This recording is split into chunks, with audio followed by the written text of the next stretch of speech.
ফেসবুকে দেখেই সঙ্গে সঙ্গে আমি পিআই সাহেবকে ফোন করে বললাম যে এই রাস্তাটার নাম লেখেন। যখন আমি হেরিংবন বা পাকা রাস্তা যেটাই আগে আসবে সেই রাস্তাটা আমি করব, আপনি লিখে রাখি। যখন হেরিংবন আসলো আমার কাছে, পিআই সাহেব বললেন যে স্যার আপনি সাবিয়া সালার থেকে রাস্তা যে মরিচা আসবে সেই রাস্তার কথা আপনি বলেছেন। বললাম যে 1 নম্বরে দেন সেই রাস্তা। এইভাবে রাস্তাগুলো হয়েছে। তো একটা চেয়ারম্যানের কাছে, একটা এমপির কাছে, একটা উপজেলা চেয়ারম্যানের কাছে মানুষের যে প্রত্যাশা থাকে যে এলাকায় তিনি নির্বাচিত হবে, নির্বাচিত হবার পরে রাস্তাঘাট ব্রিজ কালভার্ট হবে, স্কুল কলেজ মসজিদ মাদ্রাসা মন্দির উন্নয়ন হবে, সেই প্রত্যাশাটাই মানুষ করে। এবং পরবর্তীতে যদি আমরা সেই জনপ্রতিনিধিরা সেই মানুষের প্রত্যাশা অনুযায়ী কাজ করি, মানুষ তো খুশি হবে, রাব্বুল আলামিনও খুশি হবে। সেই ব্রত নিয়েই আমরা কাজ করি। নির্বাচন আসছিল, 2 বার মাননীয় প্রধানমন্ত্রী আমাকে নমিনেশন দিয়েছেন। আমি উপনির্বাচনে 1,92,000 ভোট বেশি পেয়ে নির্বাচিত হয়েছিলাম। 2018 সালের 2,000 ভোট বেশি পেয়ে নির্বাচিত হয়েছিলাম। সারা এলাকার মানুষ জানে যে আমাকে নমিনেশন দেবে। কিন্তু গত নির্বাচনটা যেহেতু একটু অন্যরকম ছিল, বিভিন্ন কিছু জোড়াতালি দিতে হয়েছে মাননীয় প্রধানমন্ত্রীর, যার জন্যে আমাকে নমিনেশন না দিয়ে অন্য কোনো কারণে মাননীয় প্রধানমন্ত্রীর নির্দেশ মেনে আমি নির্বাচন করি নাই। কালিহাতীতে প্রতিদিন মানুষ কাঁদতে কাঁদতে হার্টফেল হতো।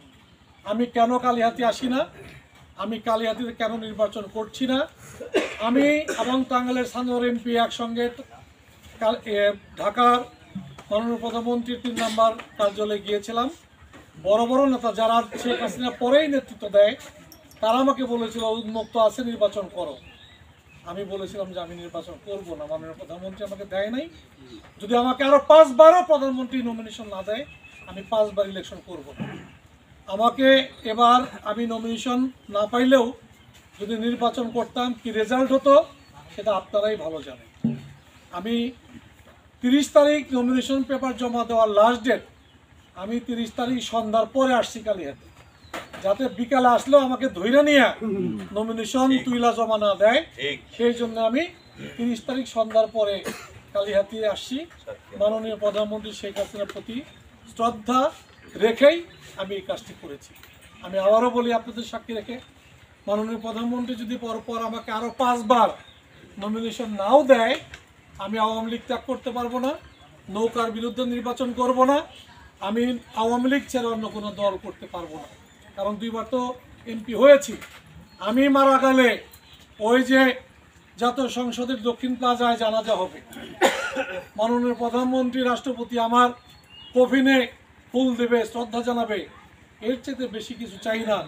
আমি তো টাকা পয়সার জন্য রাজনীতি করি না। স্বতন্ত্র দাঁড়িয়েও পাশ করবার মতো অবস্থান আমার ছিল। আমার আমার বাংশা আওয়ামী লীগ, আমার সব কিছু আওয়ামী লীগ।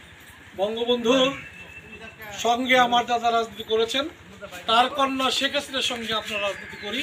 তাহলে এই বাংলাদেশের মানুষের ভাগ্য পরিবর্তন করবার জন্য তিনি কাজ করে যাক, আমরা তার পিছনে থেকে তার পক্ষে আমরা কাজ করবো, নৌকার পক্ষে কাজ করবো ইনশাআল্লাহ। আমি কৃতজ্ঞতা জানাই। আমার লোক হচ্ছিল যে রাস্তাটা দিলাম, যে রাস্তাটার জন্য মানুষের এত হাহাকার ছিল, আমি মরিচা আসলেই আমার ওই যে ফজলু ভাইয়েরা, আমার চেয়ারম্যান সাহেব, আমাদের ওই যে জেলা পরিষদের সদস্য আইনাল, এরা বলতো যে এই সাবিয়াতলা পর্যন্ত রাস্তাটা দিতে হবে। আমি হাসতে হাসতে বলতাম যে পাশ দিয়ে ধৈর্যজানি পর্যন্ত রাস্তা পাকা করে দিলাম, তারপর কি আমার গ্রামের মাঝখানে রাস্তা করতে হবে। আমি দেখতে আসলাম, আইসা দেখলাম যে রাস্তাটা করা কত জরুরি। এই রাস্তাটা আরো 25 বছর আগে হওয়া উচিত ছিল, রাস্তাটা দিয়ে দিয়েছি। আপনারা গিয়েছিলেন আমার